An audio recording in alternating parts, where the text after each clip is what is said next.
Salam, mən Heyra. Mənim vəzifəm platformada tələbədir. Mən isə Miraç. Platformada vəzifəm müəllimdir. Bu təlimdə Hira ilə qarşılıqlı şəkildə platformanın funksiyaları haqqında məlumat təqdim edəcəyik. Bəli, gəlin başlayaq. Platformamızın geniş imkanlarından yararlanmaq üçün ilkin mərhələ tələbə hesabının yaradılmasıdır. Gəlin tələbə qeydiyyatı prosesini addım-addım nəzərdən keçirək. Ana səhifədə yerləşən qeydiyyatdan keç düyməsini sıxaraq müvafiq pəncərəyə keçid edirik.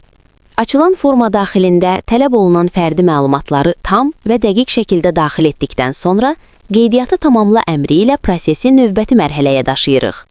Sistem tərəfindən təhlükəsizliyinizi təmin etmək məqsədi ilə qeyd etdiyiniz e-mail ünvanına anında 4 rəqəmli unikal təsdiq kodu göndərilir. Göndərilən kodu sistemdəki müvafiq xanaya daxil edərək kodu təsdiqlə və bitir düyməsini seçirik.